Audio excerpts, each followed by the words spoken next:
Hey, guess what? I got my first driver interview, and it's somebody who's raced a goat. Yes, okay, I know that term is bandied about quite a lot, but honestly, he's probably one of the biggest, sweetest goats that you could probably ever think of. Luca Ghiotto, the vice champion of GP3, as well as a very experienced hand at Formula 2 for many years, including a run for the championship in 2019, graced his presence on the channel to conduct a nice sit-down interview that took place just, about an hour ago. I literally have just finished the recording, and I'm really excited about this. I never thought I would get to see the day where I'd be interviewing drivers who I've watched on TV and see them do really well, especially the Silverstone feature race, which we will talk about more in this video, as well as all of the other motorsport categories that he's had a go at, as well as ones that he might want to experience later on. And also, considering what he's been doing, I do ask him about which one he would like to do, Le Mans or Indy 500. And by the way, if you're a little bit too busy to watch the video version of this interview, you can always listen to the podcast version available on Spotify.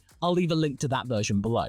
But anyway, let's just sit back, relax, and enjoy this first conversation with the driver. Oh, I'm so excited. Welcome, Luca. Thank you so much for being here today. Thank you. Thank you for inviting. Well, first of all, I'd just like to ask you, how are you? I'm good. Actually, today is a very nice and sunny and warm day here in Italy, so no reasons to be sad. We had a lot of rain, so today for sure it feels much more like being in Italy finally after a few rainy days. Oh, brilliant! No, that's good. That's good to know. It's definitely really nice to have a little bit of a sunny spell. I mean, obviously being in the UK, but having sunlight is a little bit of a rarity, as you might have seen every time you've been to the UK. Yeah. What do you like to do in your spare time when you're not on the racetrack or you're not preparing for the next meet? Well, I mean, I feel like all drivers are really like into motorsport anyways, even when they're not on track. You know, there's like, I personally like to do simulators, and together with my dad, we also have a company that builds RC cars. So that's something that I really like doing, and something that I really like being involved with. So, but at the end of the day, it's still, you know, RC cars are small race cars. So at the end of the day, it's still the same passion somehow. You know, it's not something else like a different sport, like doing basketball or football or whatever. So this is what I normally do. And where I spend most of my days, apart of course training myself, which is a big part of any driver's routine to be ready during the races, of course. So if I take, let's say, my normal standard week, normally is training half day, and the other half day is either doing simulator training or as I said, working in the family business, building RC cars or driving them also. You're talking about the simulators for the actual race cars. Do you dabble in a little bit of at-home simulators, so like like video games or anything like that, when you're not in the big, super expensive simulators? No, I like using my own one at home. Ooh, very nice. Especially it's you know, I think it can get boring after a while if you use it alone. But if you have fun and use it with friends and doing races and other stuff, it can be really now. I mean, for sure it's a training first, but also it's fun and it's really enjoyable. You know, it's most of the time when you go on the big simulators, as you said, the one that I use from the teams or from the car manufacturers, etc., is always more about just work. So you just drive and focus on developing the car and whatever, but you're always alone on track. So you can. It is still fun as a simulator, but it gets that fun of competing with other people out of the way. So the only place where I can get that fun is on my own sim. So that's why I like also driving my own sim at home, so I can do basically what I want. And if I want to have fun, I just can That would probably explain why, yeah, you see the likes of Max Verstappen being able to take part in iRacing, doing that 24 hours of the Nürburgring at the same time of doing the Emilia-Romagna Grand Prix. And you can start to see why he would be doing it, because you can have that disconnect. So, no, I absolutely get it. Yeah, so you can compartmentalize. So you can say, right, I go into work, I do this part, knowing that I can come home and just have that time where I can let off some steam. So say if it'd been a really boring day in the simulator, you can just say, you know what, I'm just going to go onto the simulator at home and have a bit of fun. Do you have a particular game that you spend the most time in? There's a few of them. I think it really depends from what I want to drive and what I need. Because I think like now there's a few good games, or let's call them softwares, because they are so complex in a way that is almost offensive to call them video games. Of course, yes. I feel like somehow, I mean, it's still a video game, but they are getting really, really good. So for sure, iRacing is one of them. I think it's also like iRacing is the most famous one. So at the end, you are kind of forced to use it, because you know that 99% any other driver that you want to race with or you want to organize a race with has iRacing. It's like it's just the platform where everyone is racing. I still like to use Assetto Corsa, which is, I think, a much easier and affordable way of sim racing, and it's quite nice also because you can do so many things with it. Just basically you can find any track you want in just going around Google, or any car you need. You can just basically do whatever you want in it. So if I have to go somewhere like unknown, like a weird track that is not that famous, you can still be able to find it for Assetto Corsa. That's what I really like about it. I think there's not a single racetrack or a single race car that you cannot find for that platform, and it's really helpful if you really need to train yourself for as I said, for places or race cars that are not really super famous or that are not really known. Of course, yes. Have you actually found an Assetto Corsa mod for the Formula 2 car that you spent quite a lot of time in? Yeah, I mean, there's one that is really nice. I think everyone is using it right now. There's people around that are really starting to step up the game, that are building mods that are probably same level as the programs that some F1 teams are using. So it can be very interesting, and it's crazy because you can, even if they ask some money for the mod, it's probably going to be around, I don't know, 2-3 euros, which is crazy. You can just get them for almost nothing. Well, yes, especially considering that, the cars themselves, they do cost several €100,000. So just a couple of euros, absolutely nothing, really. Yeah. But speaking of which, you've driven loads of different cars in different sorts of configurations of Assetto Corsa, for example. Has there been a particular car that you've driven in real life that you felt, yes, this can really maximize the full potential that I have as a racing driver? The one that really gelled well with you? Because, for example, Lewis Hamilton gaining all of those world championships in the turbo hybrid era between 2014 and 2020, that was the car you could easily say, yes, that spoke to him the best. Is there an example that you have that really gave you the chance to really flex your ability in a car? Probably the car that suited me best, and it really was like just straight on the pace, like it just adapted completely to my driving style super easily, was the GP3, which is now the FIA F3, where I competed in 2015.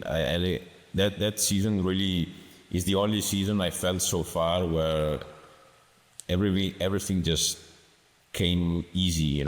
It's crazy how different it feels when you and the race car are just like one single thing, and you're just fast. You don't even know why. You just go out from the pit lane, just go as fast as you can, and even if the lap doesn't feel good, you're still quick somehow. It's crazy. Like it's the only season where I really felt like I could be quick anytime I wanted, how I wanted. It didn't matter the track conditions, anything, the circuit I was. It's just a great feeling that unfortunately I never had again. I still had, let's say, good results later, but the feeling I had that season, I just never found it again. Well, you managed to make the most of that. And it's good that you managed to have that car, because obviously some racing car drivers obviously feel like they never get the opportunity to really maximize their potential, what they know they can do. So having the chance to go be in GP3, that must have been a really good thrill. But I think many people do tend to associate that potential top three battle that you had in 2019. It was really close between the top three. So there's Nick de Vries, but especially with Nicholas Latifi.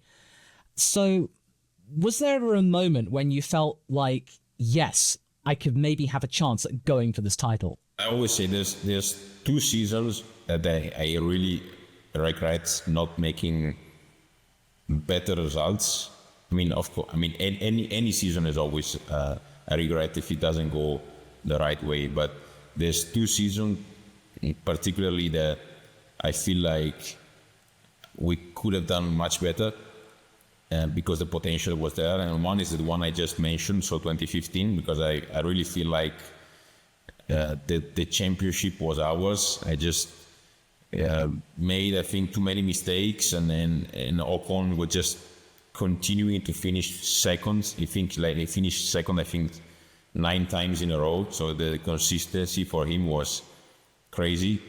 While we were quicker, but maybe we were winning a race, and then the one after we were finishing, I don't know, 7th or 8th for whatever reason. So we just lost it for lack of consistency and not speed.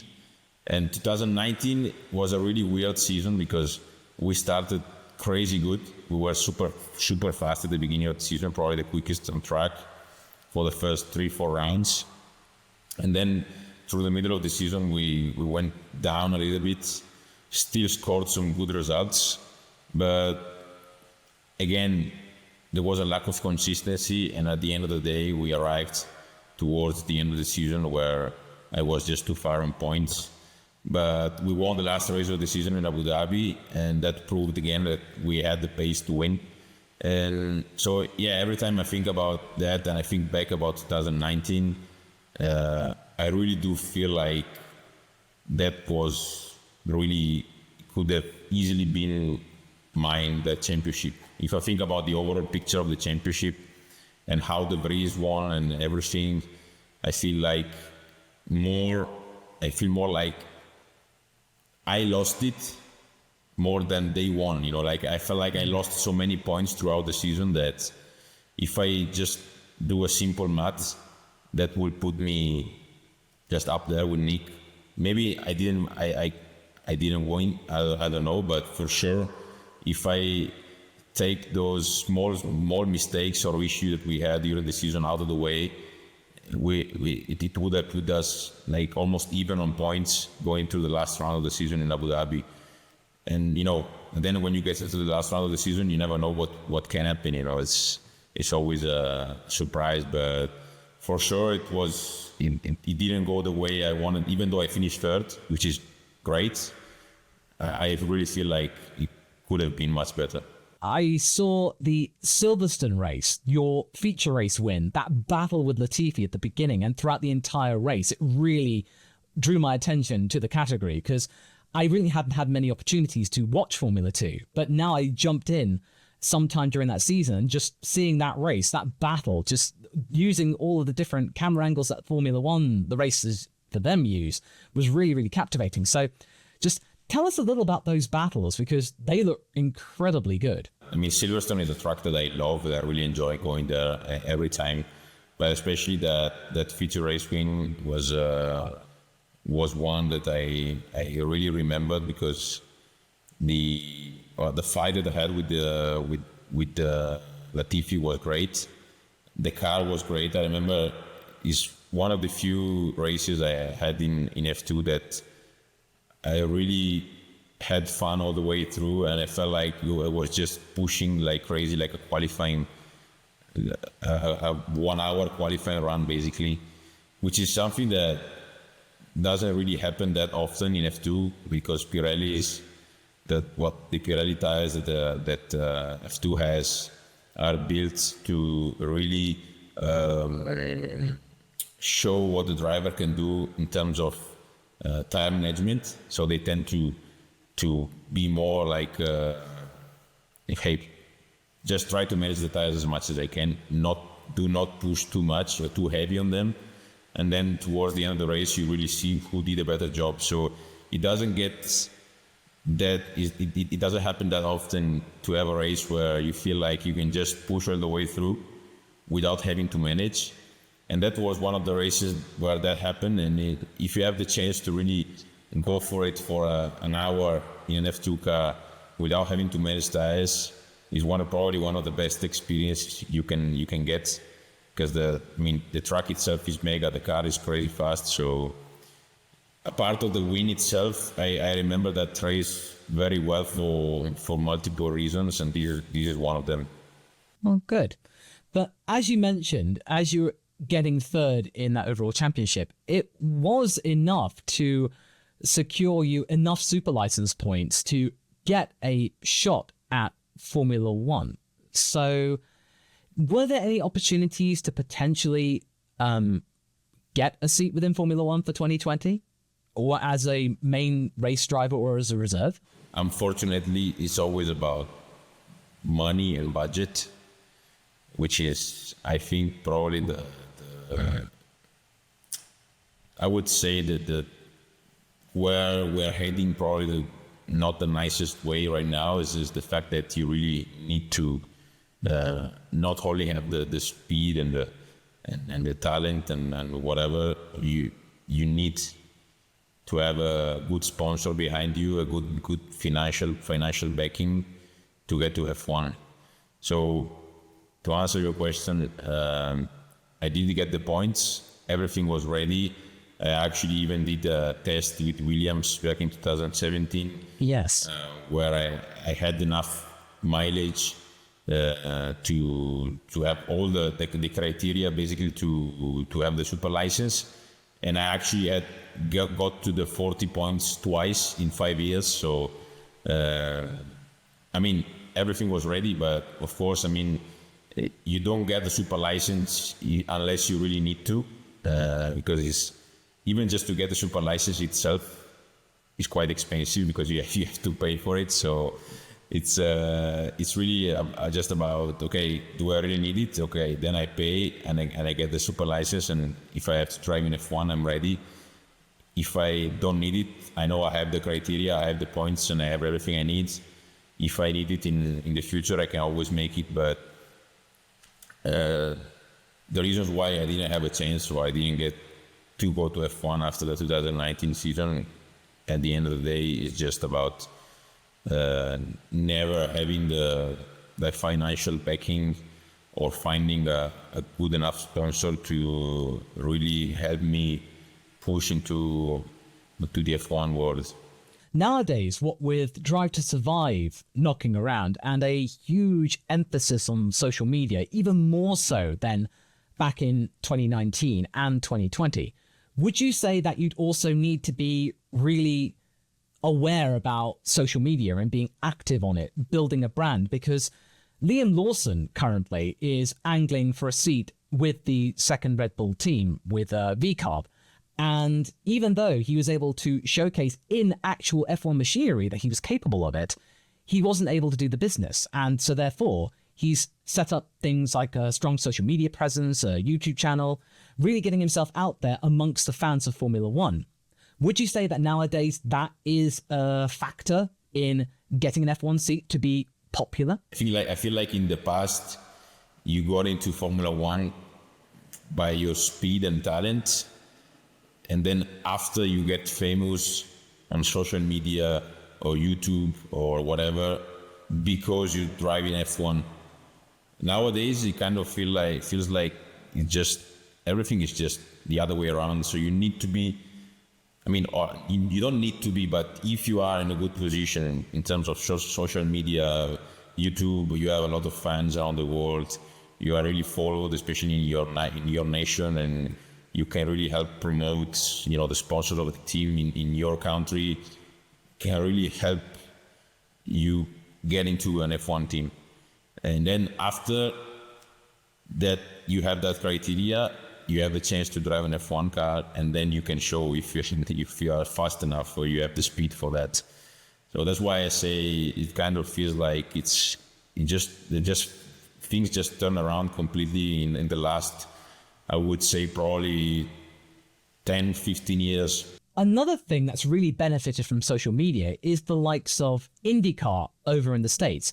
You recently had a chance to sub in at an IndyCar team, and it was for a couple of races, but you got to sample that machinery, because I've noticed a lot of former Formula 2 drivers have gone over there.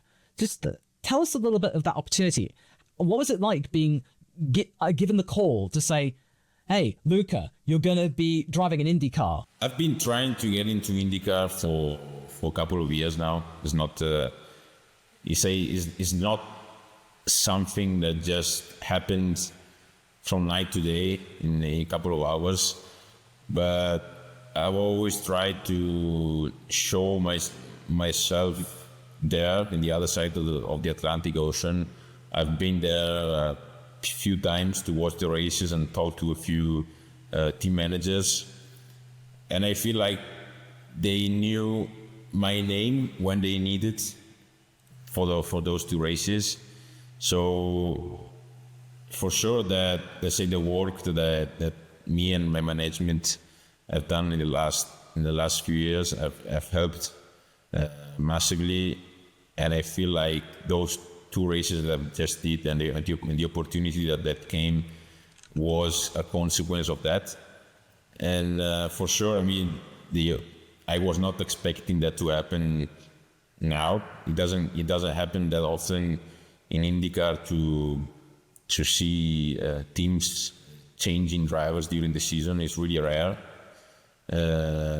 So I have my commitments that are going on, other championships to do, and I'm focused on that. So for sure, when I got the call the week before Barber, I was a bit surprised about that, and kind of scared at the same time, because IndyCar races are tough. They are really long. The car is really heavy physically. I've been driving LMP2 cars and other kind of cars for a few years now. So my body is not used to drive like F2 or Indy cars anymore. It's something that really can make a big difference in terms of performance if you are really ready or not physically. So with such a late call, I didn't have time to train, and was just about, okay, what do I do? Do I accept the opportunity and try, or do I say no and keep on my head the doubt if I can do it or not? Of course, when an opportunity like that comes, you cannot refuse.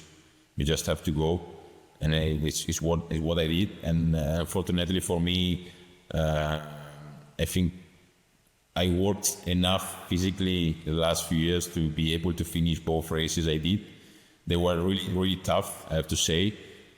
For sure, there's more work that I can do, but I think everything considered, considering how late the call was and everything, as I said, I cannot really be too upset with how things went. That is, as you say, something to be really proud of yourself about. This is something that you've clearly wanted to do for a while. You get the call, you jump in, and you finish it. You realize it's indeed very tough, but it's rewarding at the same time as well. So that's really good that you got to realize that. And I mean, you've already answered my next question. I'm pretty sure you would like to continue doing it, but The next thing I'd like to mention is that I'm seeing a lot more F2 drivers like Teo Porcher, Callum Ilott starting to get into IndyCar and finding opportunities to do so. Do you think there's something about an IndyCar and an F2 car that means that one can go to the other and the other to the other? Performance-wise, they are really, really similar, and I was really surprised about that because the way that the cars are built is just completely different. But just in terms of pace, I think they are really, really, really similar, and that's why probably a lot of drivers from F2 are doing good results over there.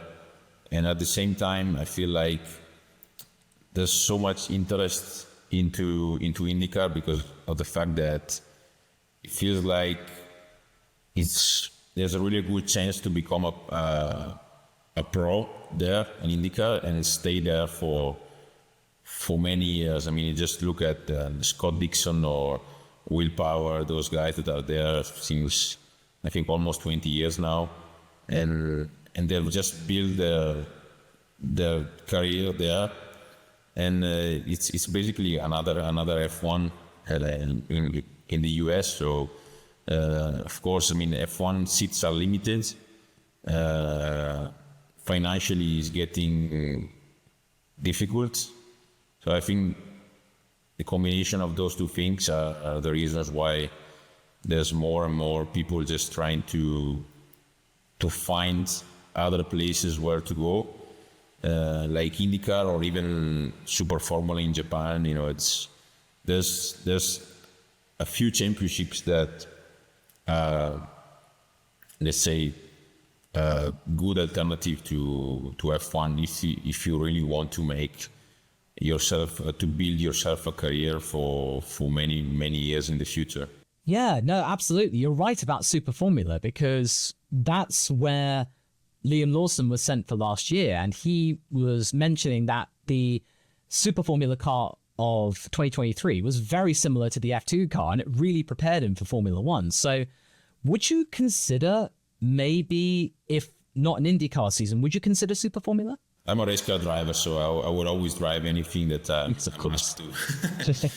But yeah, I mean, if I consider that I've raced and drove single-seaters for basically all my career, because I've been driving single-seaters since 2011 until 2020, basically. Then after F2, I've been trying other things, but by trying other things, I've clearly learned that the way that I've developed my driving style on all those years is mostly towards driving a car with a lot of downforce that are really proper race cars. Because I've been driving also GT cars for 1 year, and I've really seen that I cannot adapt myself as quickly and as good as I do on the likes of F2 or IndyCar or even LMP2s, because LMP2s at the end is endurance racing, but the car itself is really fast and it's more like a single-seater. So it's still something closer to what I'm really, let's say that I'm more used to, and I can still do a good job on it. But by having all this experience, I've learned, and I really had the chance to test myself and know what I would be good at. So from now onwards, I think I will just try to focus myself on trying to find the seat more specifically on certain championships, let's say. And I mean, of course, as you mentioned, IndyCar and Super Formula are one of the best in the world, so why not? With IndyCar, do you feel like there are any opportunities potentially to really get stuck in? Because there are allusions to Prema joining IndyCar in the future.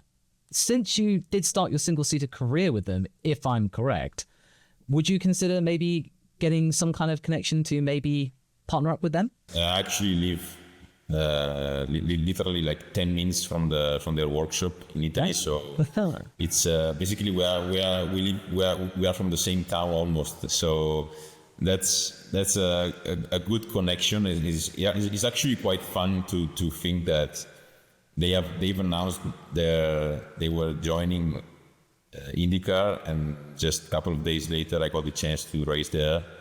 And we basically come from the same small town in Italy, so I would be more than happy to have a chance if I can. I feel like though there's a lot of good things in there. It's not only about Prema, but for sure. I mean, considering the relationship that we have with Prema, I mean, my dad just knows the owners of Prema, people that work there since 20 years, I think. And basically I know them since I'm a child. So it would be a nice story, I would say, to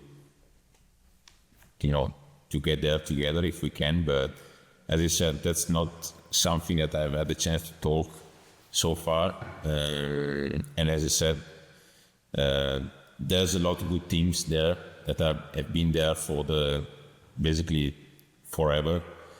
And I feel like IndyCar is a really tough championship where experience really makes a huge difference. So I would really want to see how they go.